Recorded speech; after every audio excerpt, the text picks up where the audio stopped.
Coming up on First at 4, one Southern Kentucky University has agreed to a multi-million-dollar settlement regarding the death of a student wrestler. Plus, the nation is celebrating Women's History Month as women reach a historic milestone in Congress. We'll tell you why some say it's still not enough. And sunshine and warm air continue as we head through the second half of the week. The very latest coming up as First at 4 continues. Mountain News First at 4 continues. A settlement of more than $14 million has been reached in the wrongful death case of a Kentucky student athlete. Grant Brace was just 20 years old and a wrestler at the University of the Cumberlands when he died in 2020. Samantha Valentino breaks down the details of the case.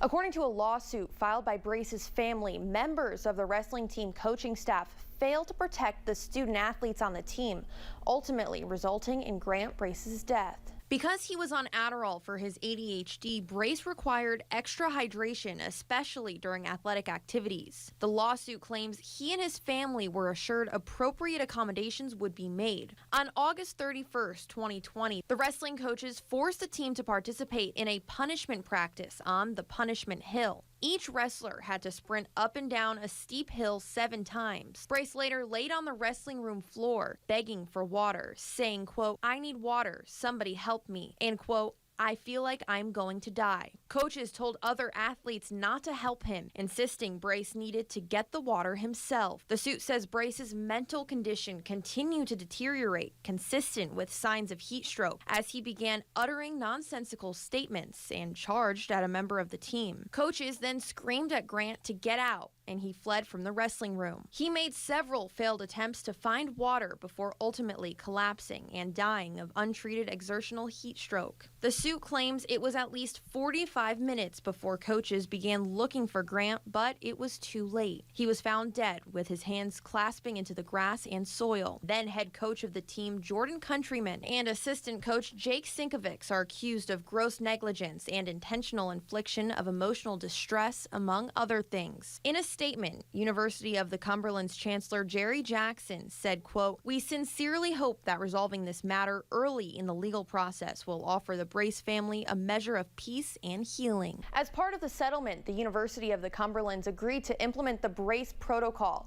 to educate coaches and athletes about exertional heat strokes in order to prevent further heat-related deaths. Samantha, thank you. The Herald Leader says Countryman and Sinkovics are no longer employed by the University of the Cumberlands. A lawsuit relating to the annexation of one Laurel County property is still ongoing between 2 southeastern Kentucky cities. The property off exit 29 in Laurel County has been caught in an annexation lawsuit between the City of London and the City of Corbin for several years. A Laurel County judge ruled in favor of London having ownership of the property, but the City of Corbin has filed an appeal.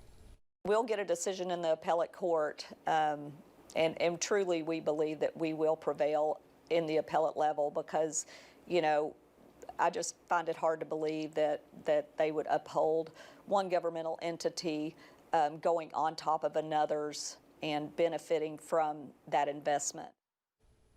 London Mayor Randall Weddle says this annexation took place before the City of Corbin was legally allowed to claim ownership over the property.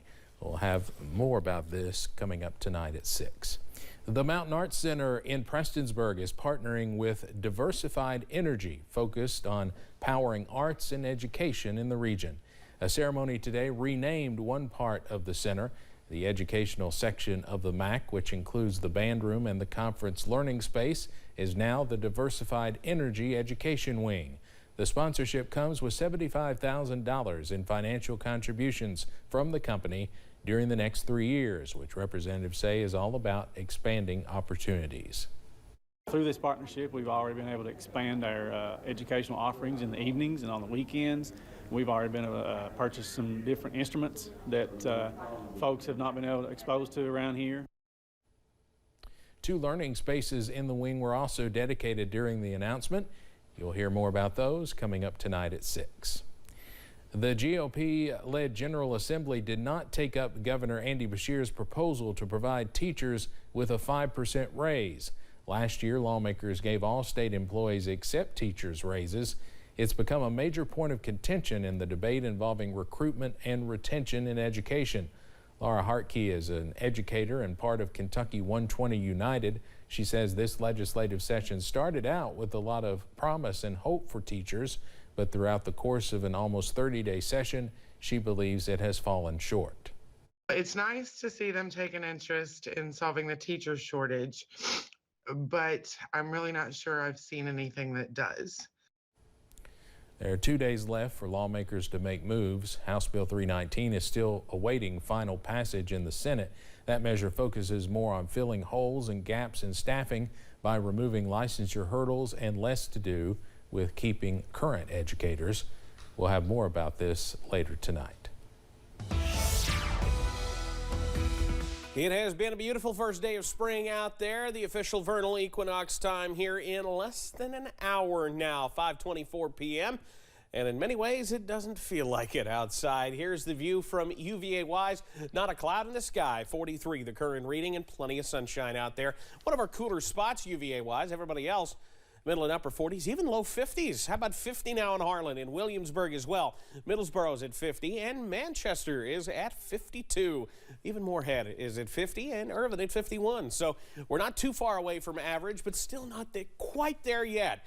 High pressure, the big blue H, keeping skies blue outside, and that will continue as we head through the next couple of days, or at least the rest of today, as changes start to work in a little bit later on. As we head into tonight, though, clouds actually increase late, but during the evening hours, we're dropping those temperatures big time into the upper 20s and even lower 30s. That means another hard freeze a possibility as we head into tonight.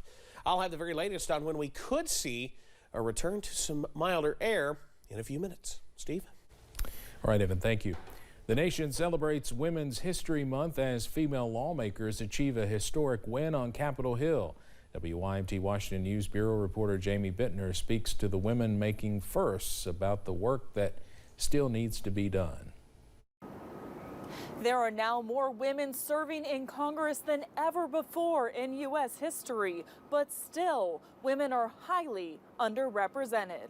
2023 marks a year of firsts for women leaders, just as Democrat Becca Balint of Vermont and Republican Katie Britt of Alabama. It is not lost on me what this means for little girls. Balint is one of nearly 24 new women elected to the House. She's making history in other ways. With her win, all 50 states have now elected a woman to Congress. First woman ever to represent the state of Vermont in Congress, and also the first openly gay person to represent Vermont in Congress. Britt, too, is making history for Alabama. I am the youngest female ever elected on the Republican side of the aisle to the U.S. Senate, and I am currently the only Republican female with school-aged children. Balint adds there's a perception problem about women's roles. She shares this personal story about her first run for office. I had an anonymous letter to my home saying that I should not be running for office,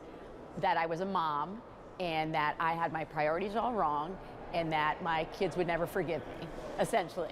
Now, I don't think that any of the men who came before me ever received any kind of missive like that. Both women say women candidates need support. Despite being nearly 51% of the population and more than 100 years since the 19th Amendment granted women the right to vote, women make up only 28% of Congress. The truth is, we say we want more people to get engaged, but when you step out there, it's really lonely. There's a huge fundraising gap as well. Despite challenges, these lawmakers believe the nation is better when women have a seat at the table. Bills that are created by women in conjunction with their male colleagues are going to be better. And so if this gives a little girl somewhere across our great state the hope to do something more, the hope to be something better, the knowing that she can achieve, then by gosh, it is a good day. In Washington, I'm Jamie Bittner.